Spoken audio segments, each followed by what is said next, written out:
Hello and welcome to a special pre-draft edition of Between the Horns. I'm JB along with Maurice Jones-Drew and DeMarco Farr. We are presented by your Southern California Toyota dealers as always, and welcome to the Hollywood Hills and our Rocket Mortgage Rams Draft House. It is such a special occasion that someone wore a blazer. I thought this is more of a dress down type of thing, JB, but someone's over here trying to prove the point. Man. Come on now, you got to put on a sport coat sometime. Yeah. This is the first time we've all been together since the second Sunday in February at SoFi Stadium, so our communication apparently has broken down since then.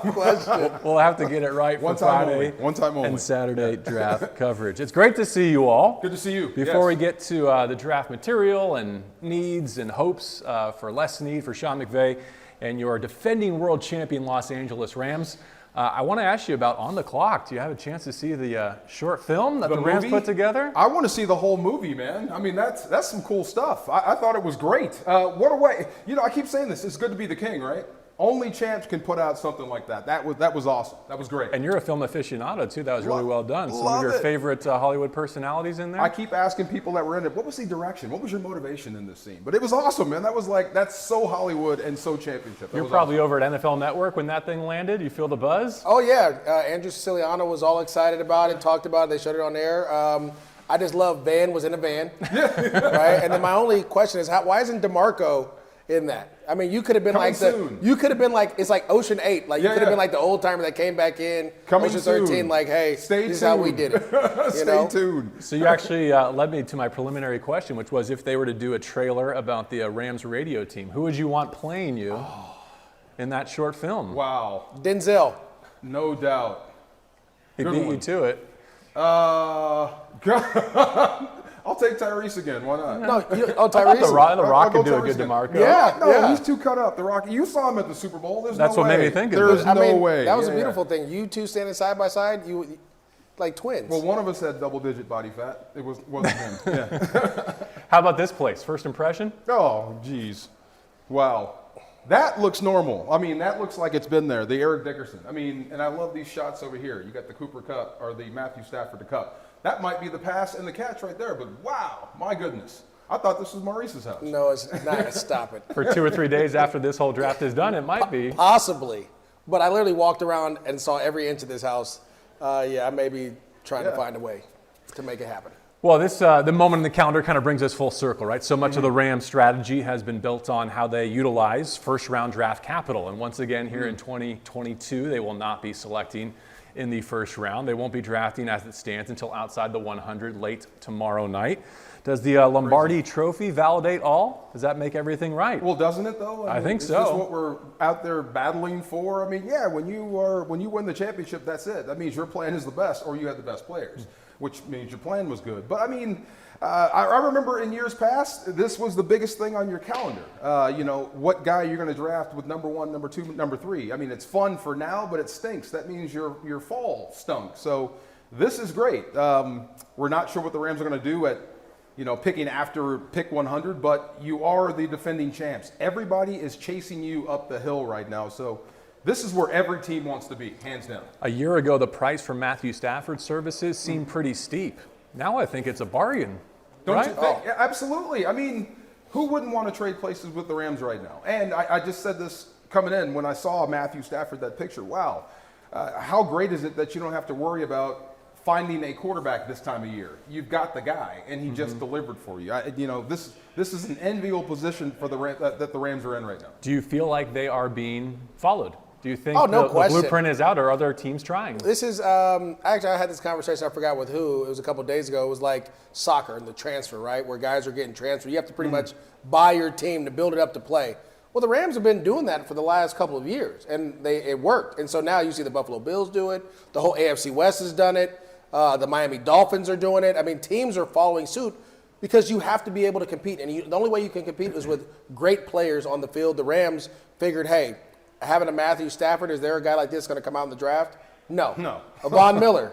No. Right? And so why continue to try to hit this crapshoot every year? Maybe you get a guy, maybe you don't. when in the later rounds you can get a guy and he has a little bit more time to develop and become a player for you. But I don't think we'll ever see that sort of guy in Matthew Stafford, where he is that good on a team that's not very good. You know what I mean? Like, the equivalent would be trying to get Aaron Rodgers out of Green Bay, except he's winning there, so he's never leaving Green Bay unless he wants to. That is like, it was a one-time thing. You've got a great quarterback. Russell Wilson just did with it. A great team. Well, we'll see what happens with Russell Wilson. But he just left. He won a Super Bowl there. You're going to start to see it because certain teams know that with this great quarterback comes a great price, right? Not only draft capital, but actual money, right? I have to pay him a lot of money, and then we have to be able to kind of develop around the cap. You'll see more of it. I think you will. Yeah. Like we said, Russell Wilson did it. You'll see. To win a Super Bowl in year one? That's what I mean. This is a special moment with a special guy. It is, but look. That's why the price tag to me, like, it's like. But look what the Broncos are. The Broncos are doing the exact same thing that the Rams did. Yeah, and guess who else is doing it? The Raiders have done it. Yeah. The Chargers have done it. The Chargers just did it with a rookie quarterback, right? They traded the farm to get Khalil Mack, right? And in free agency, so. People are starting to do it and expect the competition to be heavier and tougher. And who was the first team to do this, though? You guys want to forget? Who? Tampa. Tampa went and got Tom. Yeah. But he wanted to leave New England. I mean, that's what I mean. Like, Detroit, not very good. Stafford was great. He moves on. Right. If you have a great quarterback and you're winning, chances are that guy's not leaving. That's what I'm saying. This doesn't happen a lot. And a couple perceptions I think that need to be debunked. Yeah. First of all, this all started with a day one pick. If you don't have Aaron Donald, the plan can't be set in motion in the first place. I read your article. That's the first thing. I'm like, I circled that. You're absolutely right. He's the foundation. And sometimes you have to make that pick. You have to be in a position where you can get a guy like Aaron, but this is different. He's already here. Without him, all this stuff doesn't matter. So listen, Aaron wasn't even the first pick in the first round. Yeah, he wasn't the Rams' first pick. He wasn't the Rams' first pick, right? Yeah. So what I love about what has come is that Les Snead and Sean McVay, they've kind of moved and maneuvered their way through this whole process, right? You came in with Jared Goff as the first overall pick. You kind of got things rolling with Todd Gurley. The offense was moving. You brought in Robert Woods, Andrew Whitworth. You kind of started to solidify things. And as you saw where you can go, okay, we got to the championship, but we just didn't have enough. Yeah. So now we maneuver again. Okay, we're gonna trade. We're gonna do this blockbuster trade and make it happen. And then after a Houston game where you pretty much beat the Texans to sleep, and then you let them come back in the fourth quarter. You go and make another trade for Von Miller, and then you sign Odell Beckham Jr. They've always continued to maneuver through things, and they've always gave everything a chance. Where a lot of GMs, a lot of teams are gonna say, Odell, for him to clear waivers. If I was Jacksonville, I'm signing Odell, regardless, because that's a playmaker out there that we need, right? But they didn't want to do it. So a lot of teams pass on a lot of these guys that the Rams made moves for. It wasn't just that Stafford was just available to the Rams. I'm sure if other teams would have called, they could have made that move as well. So is the Rams they had enough gall or that testicular fortitude to go and pull the trigger? Yeah. But then also the fact that they've maneuvered through a lot of things since they've been here. I'm so glad Les stayed crazy as he got smarter as a GM. Because, I mean, you've got to be crazy to pull off some of these trades and all these moves. Because everyone says, like, at some point, this is going to come back and bite you in the butt. And it probably will, who knows. But as of right now, you're defending champs, so it's working. So as he's gotten better and I guess more bold, I'm glad he keeps that wild side of him. Well, to bring it back to draft weekend and what they hope to do here in the Hollywood Hills, for every move for a Von Miller, there's a Bryson Hopkins who's called upon in an unlikely moment.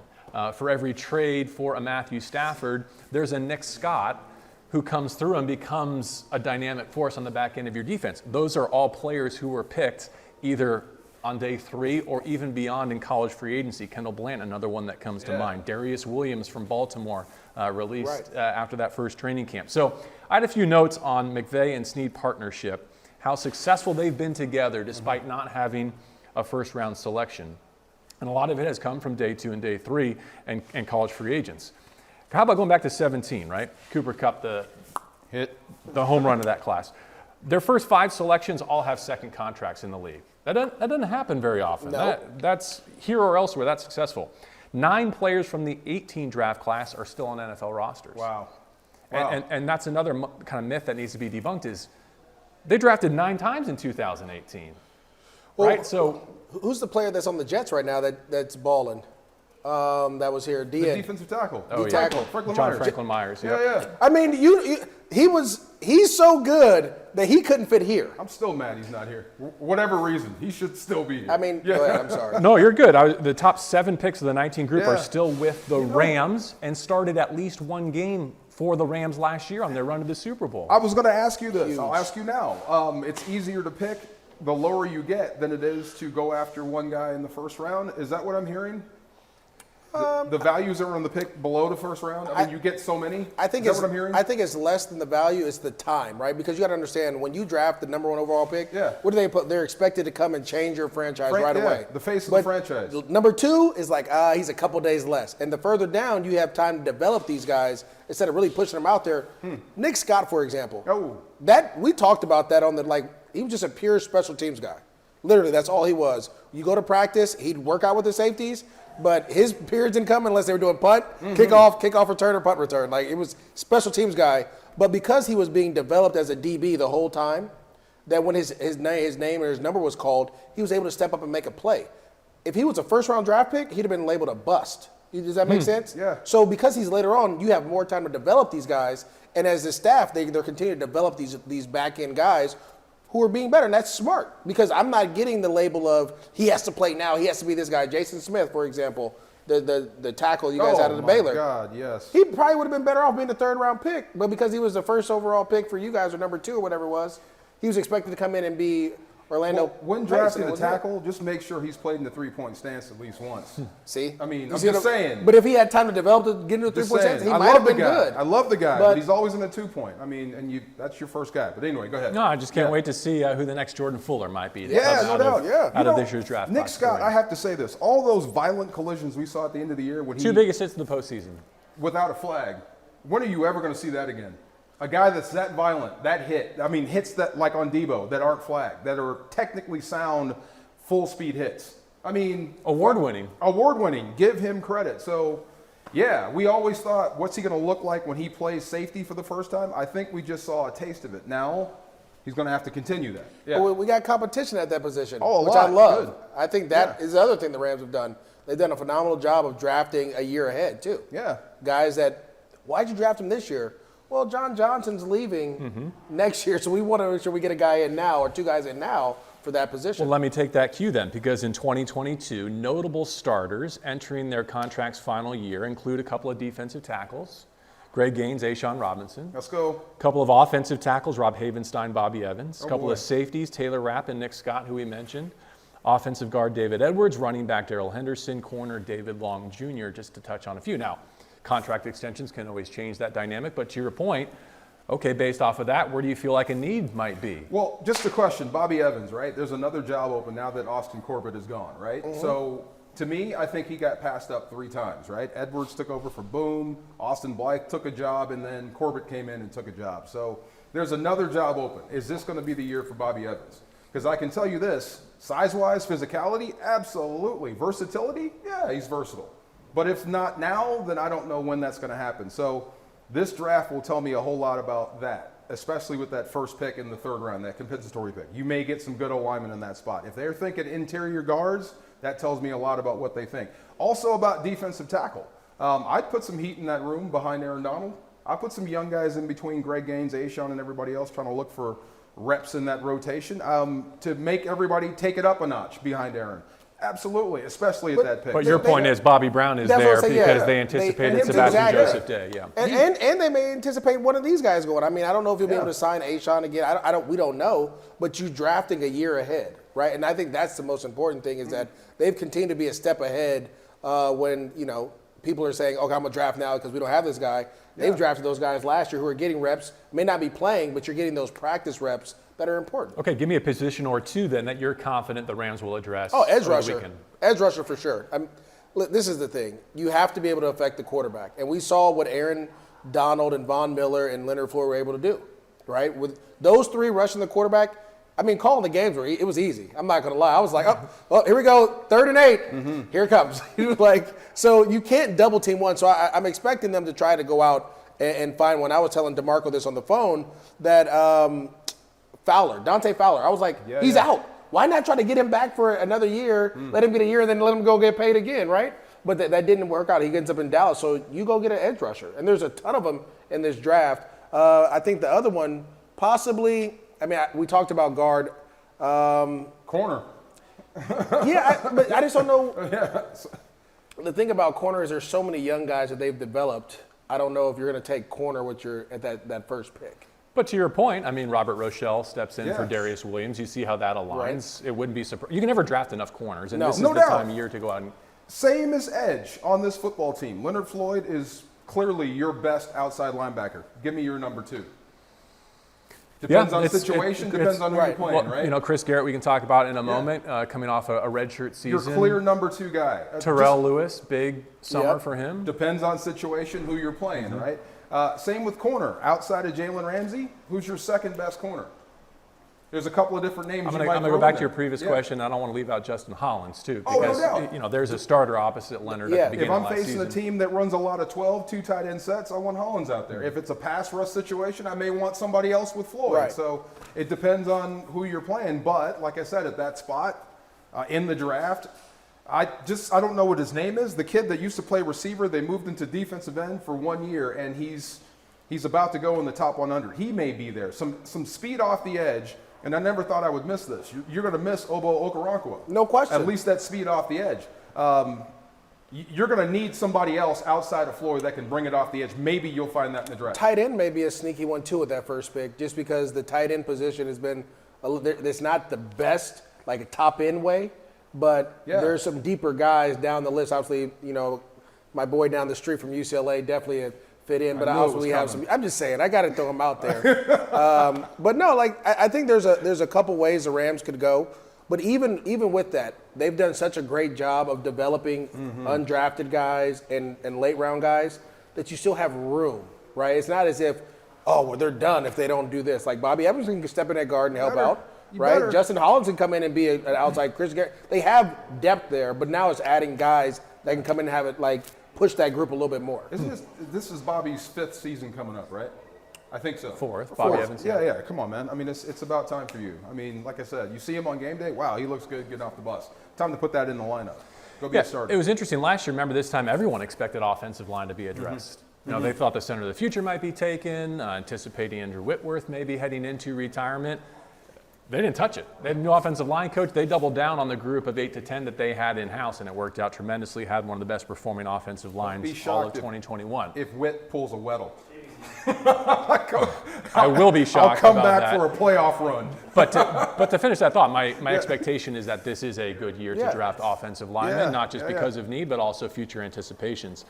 My mind always circles back to last year's class during this year's draft, because the way the Rams develop, like you said, they've been able to give people Sebastian Joseph Day redshirt years. And so there's a pretty good class of what I call redshirt freshmen coming off of last year. Some got starting opportunities, some got situational opportunities, some, like Chris Garrett, didn't play at all. So I'm going to give you the list, just refresh everyone's memory. And I want to know, who do you expect from the 21 class to take the biggest leap? Jake Funk. Oh, sorry. No, you're good. You're good. He was down there in the 7th round. Receiver Tutu Atwell. Linebacker Ernest Jones. I think we all know that he's slated to start next to Bobby Wagner. Bobby Brown, defensive interior. Robert Rochelle at corner. Jacob Harris, let's say receiver now officially. He was drafted as a tight end, but let's say receiver. Ernest Brown, the 4th, defensive end. There's Funk. That's the 7th round at running back, Skoranek at receiver, and Chris Garrett at outside linebacker. So there's another robust class for a team that is perceived to trade away all its draft picks. There's another good group of 9. Who do you expect to take a big step forward? Let me see that list again. Funk. You know it's going to be I'm going to say Rochelle. I think it's important to have for him to continue his growth, right? To have another tall, long corner opposite of Jalen Ramsey that you can trust. Watching the Super Bowl and watching the Tampa game and watching the Niners, Jalen was put on an island by himself. Now, I've talked to people like, he gave up some stuff. Yeah, he got cheated in the Super Bowl. You're going to give up some stuff. Listen, when you're doing one-on-ones in a team game, you're going to give up some stuff. There's no safety sliding to your side. There's none of that. Everybody's going to the other side. So you want to have the ability to be able to have the safety to help him out as well. You don't want him to have to be on top of his stuff all the time. You want to give him a rest period. It's kind of like a quarterback with a running game. If a quarterback has to throw the ball 70 times a game, he's always on it. then he's going to make mistakes. But if he has a chance to turn around and hand the ball off, so if Jalen can play a little cover 2, just know he has the flats. He's not always a press man. It helps out. I think let Rochelle. somebody else take the one guy. Let somebody else take the one guy. So I think that is going to be huge, especially for the Rams to try to repeat and go back to the playoffs and be the player, the team that they want to be. He has to take a huge jump because 2 years ago, Darius Williams was that guy. Darius Williams could cover DK Metcalf. He could do those things. You saw Jalen kind of flourish a little bit more, where last year Darius was coming off the injury. It was a lot of, he really wasn't the same player. Let's see if Rochelle can be that guy and they can make that defense better. I mean, he had freakish athleticism, but was thought to be raw, played at a lower level of college football, so the anticipation was it might take some time there. But you were with me in Seattle in week 5. By that point in the season, despite a broken wrist during training camp, he was ready to roll. Ball in that room must be competitive because they were all competitive, and he was more competitive than I thought he would be. But when you see him on the field, I mean, I don't think any other player has hips as high as he does, like Jalen Ramsey. Yeah. So they kind of look similar. They look great out there playing together. And he was, like you said, on the rise before he got hurt. Did he get hurt doing a somersault in the end zone? Well, making a great special teams play. Covering punts. Something like that. I mean, so I think you would have saw more of him had he not gotten hurt. So, I mean, Bobby Brown has to step up. There is a spot in the rotation now. Now, Marquise Copeland isn't going away, a guy that when he played made some noise. Is it Jonah Williams and Hoyt were the special teams guys, but there is a spot as far as pure defensive tackle. So for me, considering trying to get the most out of this guy up here, Aaron Donald, for a few more years, you're going to need backup. So Bobby Brown, imperative that not only do you play more, but you play well when you're in there and be like Greg Gaines, be like Sebastian Joseph Day. When you get the job, when you get some reps, you become a starter more sooner than later. Because like you said, at some point, you may start to lose people in front of you, and you are the guy in LA. Well, I also think someone has to take on that Ashawn Robinson role, that strong side DT that's taking double teams. Let's remember, the Niners didn't run the ball because of him. Couldn't run it. It was because he was taking on 2 and 3 guys, getting off the blocks and making tackles. That's going to open everything up for Aaron, because if Aaron has to do that, it takes away from his ability to pass rush because he's tired, right? He's wasting energy doing things that we need someone else to do. So it's important to figure out what your role is, embrace that role, and be great at it. And again, you just mentioned like 3 or 4 dudes that the Rams have literally developed, while other guys are making plays. That's a deep room. That D-line room is deep. Don't sleep on Jake Funk, though. Okay, make your case. I think it's 3 I'm different not- times now. I You coached got- him. The guy's versatile. The guy's versatile. McVay likes versatile. Are you talking about stepping into a Sony Michel type role? Are you talking more special teams? Third down running back, absolutely. A package, a matchup situation where if you load the box, he can beat you out of the backfield via pass. If you keep 2 men on the roof, 2 safeties on the roof, the guy is a credible running back. That is a problem for any defense, especially with a coach and the coordinator that knows how to use that. That fits here. So don't sleep. If he stays healthy, do not sleep. But on Jake that's Funk. 4 dudes, though. Yeah. That's 4 dudes you got in that room now. You got Just Cam saying. Akers who could do it. Right. Daryl Henderson, obviously Sony Michel, what he was able to do. That's 4 cats. Like, we were talking about it on the phone. You were like, maybe running back. If you're saying Jake Funk, that's a deep running back room. Well, we'll see about Sony. Yeah, we'll see. But it's still, that's a deep running back room, though, with 3 dudes that you can count on. I'm going to point to Jacob Harris and Ben Skoranek. Since you mentioned special teams, we'll see whether or not the Rams add to their punting competition this weekend through the draft or through college free agency. But I'm looking forward to having the 2 best gunners in the National Football League on punt cover. No matter who's replacing Johnny Hecker next season, there should be some long field. Skoranek smashed that dude from Tampa Bay. That kind of set the tone, too. Early in the game, that punt. And it was like, and the guy was like, I don't want to play no more. You need those guys. See, Benny Sco's the type of dude, you love him because he's on your team.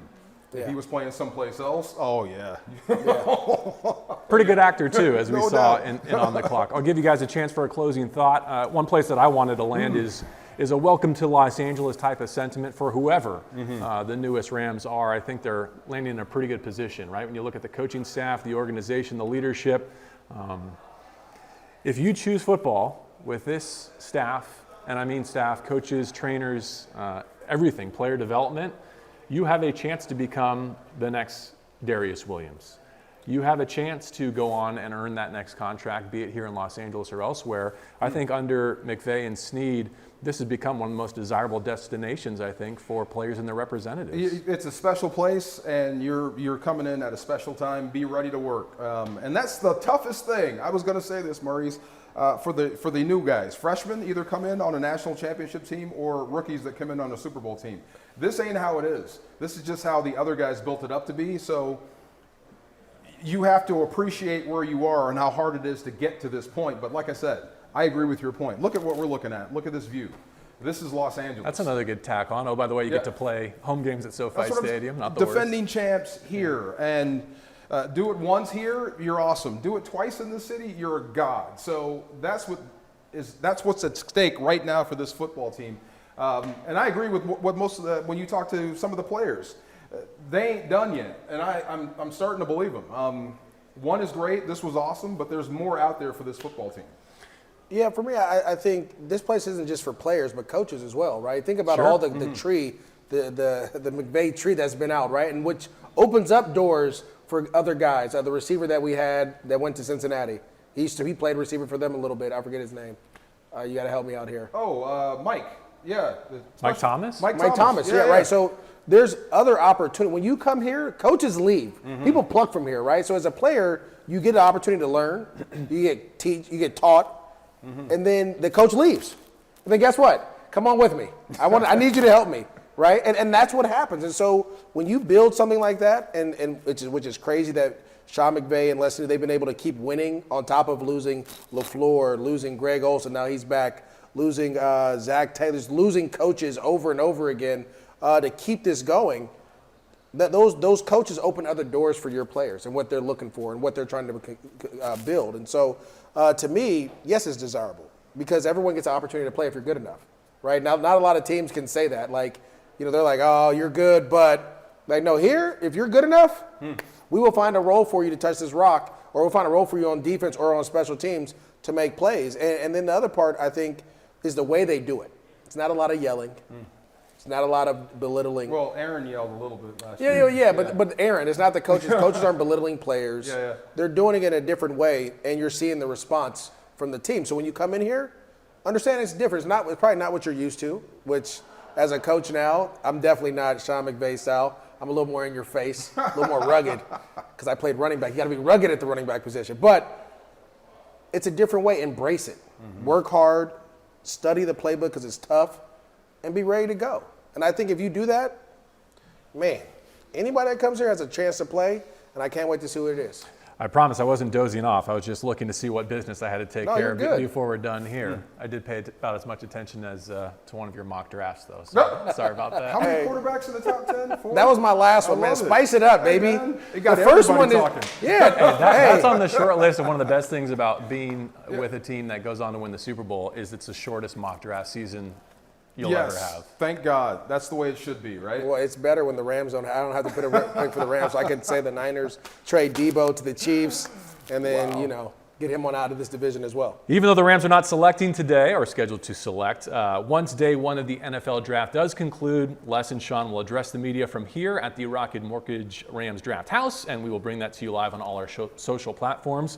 Then tomorrow and Saturday, day 2 and 3, we will join you live with our reactions to the selections the Rams do make, and we'll be joined by General Manager Les Snead and Head Coach Sean McVay as well. Thank you, MJD. Good to see you. Good to see you. DeMarco Farr. Axel Foley's over there. Are we all going Blazers tomorrow?